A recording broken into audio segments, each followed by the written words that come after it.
Hi, this is Scott Garibay, and today we're going to talk about Marvel Multiverse role-playing game campaign, Iron Snow, Season 1, Episode 3. All right, and this is the beginning of Episode 3. So at this point, I'm playing with the gold player, right? And he is really a fantastic player in a lot of ways. One of the things I think is one of the things that's really cool is he surprises me a lot. So Green Goblin and Punisher and Ramon bring Elektra's corpse back to New York City. And so I was like, okay, so when are you gonna plan the funeral? He's like, we're not doing a funeral. I was like, well, what did you bring her back to New York for, right? Excuse me. And he says, we're gonna bury her, right? Like, and so he buried her in the subway tunnels, right? So they went down into the subway tunnels, and then they, went even deeper and buried her in these old sections that hadn't been seen since the early 1900s, and set up a Faraday cage around her. But what really blew my mind was I was like, you went and got her corpse, and then you brought it back to New York. But actually, what I love about Marvel Multiverse role playing game is this ability to display something really unique about our real world, right? So you guys are like me. You've been to a funeral, once or twice, right? And they always say the same nonsense. They're like, funerals aren't for the dead; they're for the living, right? And I love that the gold player, right, was like, Green guy was like, we don't care about the living. This funeral, this burial, is for Elektra. She was from New York City, and she should be buried in New York City. I was like, whoa, and it doesn't matter if a single person it doesn't matter if we do a parade. It's not about memorials. It's not about casseroles. It's about putting somebody in the dirt where they belong, right? And I was like, that's pretty wild. Like it was just very unusual. So at this point, Ramon is back in New York, and Punisher's back in New York, and Green Goblin's back in New York. Now I said, okay, Green Goblin, you're Norman Osborn. So where do you live in New York? Well, you live on the Upper East Side, and you own the entire floor in a very expensive New York City residential building.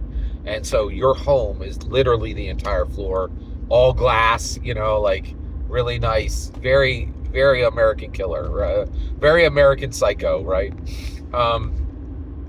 And so I was like, okay, so Ramon, he's an employee. You put him up, right?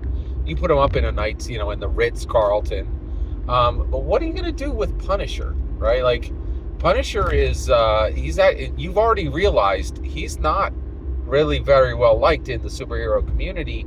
Do you put him up in a nice hotel, or do you invite him, back, or do you give him harbor?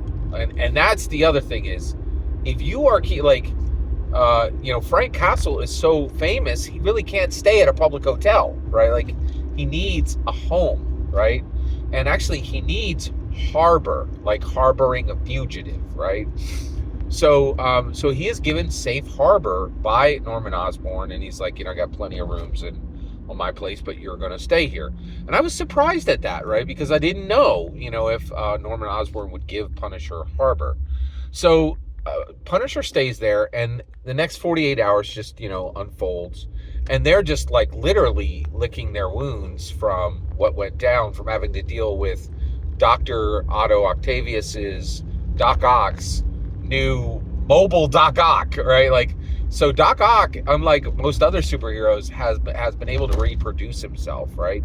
And so he can airdrop a Doc Ock backpack to any mercenary, and then that becomes a fully functioning Dr. Octopus wherever he needs. Or he can put like 8 Dr. Octopuses in one place, right? Very dangerous, right? So all this is going down, and I'm like, okay, you're mentally and physically healing, and you're spending some time with with Punisher in the morning. You guys have breakfast and drink some coffee together. What do you conversate with the Punisher? Another thing I love about the Golden Player, he's like, I'm going to talk to Punisher, and I'm going to tell him. And so first he asked the Punisher about what was his blackout like. So basically, the way Green Goblin works is, so we define this. Norman Osborn had a chemical accident, right? It transformed him into the Green Goblin mentally and physically, but he still has preserved his perfectly. So he has all of his Green Goblin powers when he is in his normal human form. So there's no grotesque transformation into the Green Goblin, right? In addition to that, Green Goblin, I didn't even think about this, and I'm actually saying this in this video. I haven't actually said this to the Gold Player, but Green Goblin is a collection of powers, right? First of all, he is the powers of the Green Goblin, which are might, right? And he's tough, right? He's got very accelerated physical attributes, right? So he's very strong, he's very tough, his agility is higher, his might is higher, his resilience is higher, but then in addition to that, he's very rich, right? And that means, and so he had the ability to build the pumpkin bombs, right? And to build his goblin helmet, right? So first of all, we've defined what powers he gets from being rich, and they're significant. One, he has the glider, which means he actually has the ability to fly. That's not a small thing. Like Superman can fly, right? Wonder Woman can't fly, right? That's a big divider. So he literally has the ability to fly, and his glider is reliable and fast, right? And it can even carry another person. And it also can be used as a weapon. We made it so that the front edge of it is razor sharp, and so he can actually crash into someone with it and cut them, right? Also, just to be clear, especially now that we're talking about Green Goblin's equipment, right? One of the rules clarifications I made is, and this is the way it works in Marvel Multiverse, right? People die whenever if Thor punches somebody, right? They will die. If Thor punches someone, they will go to 1 point away from being killed, and they'll be knocked unconscious.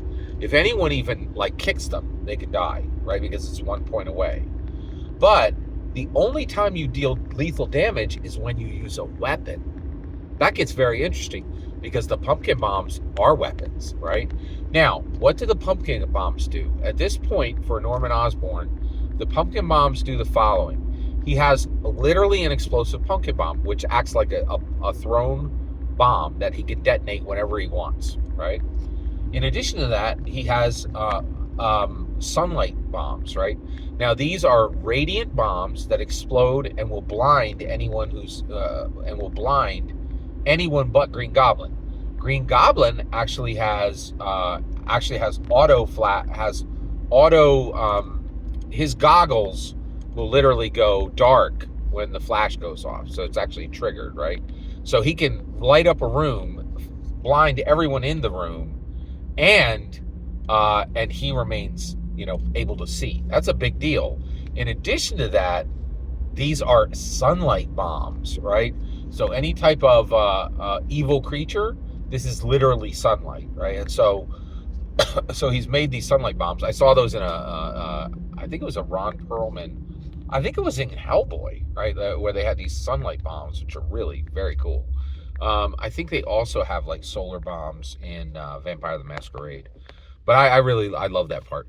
He also has smoke bombs, so he can put up a screen and then, disappear. And the other one are shock, right? And so shock will actually send everybody out in a concussive spray, right? In addition to that, his helmet, first of all, he has 120 health, right? So which is very high. He's Green Goblin is rank 4, and so he has 120 health, and part of that is this helmet he has, right? The helmet has comms, so he can listen to the radio, he can listen to cop scanners. He can link up his communicator with anybody else who has a communicator, which most of the teams have communicators, right? The X-Men, the Avengers, and he can just link his right into their system flawlessly. And then, in addition to that, his goggles have magnification and low light, right? So Green Goblin's pretty significant. So he has this conversation with Punisher, and he asks Punisher, hey, what's the deal? What happened to me when I blacked out? Punisher just said, like, you became much stronger and much faster, and you did what was necessary to keep yourself alive and evade the Dr. Octavius, the mobile Doc Ock, right? And so at this point, Norman Osborn then says to the Punisher, listen, I had this horrible accident. It's what gave me my super strength. It's what gave me my super speed. It made him faster than most people. He's not flash fast, right? But it has given him an increased speed. And then it gave him this extra resilience, right? And he confides in Punisher and says, I have this problem. I am, now, I have these superpowers, but sometimes I black out, and this Green Goblin, I have what's called a green out, and I don't know what's happening. Someone else is controlling me, and that someone else is the Green Goblin, right? And it's this kind of alter ego that came along with it. And so I'm trying to deal with it, and I'm trying to manage it. And so the Punisher says, oh my gosh, he's just like, that's terrible. And also totally realizes, like, hey, we're building a team here. Like, we're actually becoming allies. We're becoming brothers. You're actually trusting me, and Punisher's smart enough to know what that means. And he says, listen, you have these superpowers that you got from an accident, and you don't know how to learn them and how to control them. Well, I know exactly who can help you, right? And so he says, meet me tonight at midnight at this location. So that location, so Green Goblin suits up, gets on his glider, flies out at midnight to this location. It's raining in New York City, and Green Goblin flies up to this 20-story building, and there on the 20-story building is this, very Batman-esque, 15-foot ledge that is actually the head of a hawk, right? But all made of stone, right? And standing there is the Punisher. And so Green Goblin lands, and says, okay, who am I meeting? And Punisher says, Green Goblin, I'd like you to meet Spider-Man, right? And so Punisher introduces Green Goblin to Spider-Man, which I thought was really quite epic, and I really loved that aspect. So I think anyway, that's where we're going to cut it off here. I gave you a little more information about exactly who Green Goblin is and how this relationship with Punisher is kind of leveling out. I think I might have duplicated some of what I said in the last one. That's okay. I wanted to give you a very clear... we had to decide who and what is Green Goblin, right? And I also want to explain, we haven't answered yet exactly what takes over when Green Goblin takes control of Norman Osborn. We don't know the answer to that yet, right? And so we're literally we're campaigning to find out, right? And so I'm going to cut it off there. Thank you very much for letting me share this with you. Every single word you just heard is my humble opinion on Marvel Multiverse role-playing game by Matt Forbeck, who actually worked directly with Gary Gygax and listed Gary Gygax right in the book. The important part is when I get to hear your humble opinion when you get in the comments and send your traffic. Please consider subscribing and have a fetch millennium.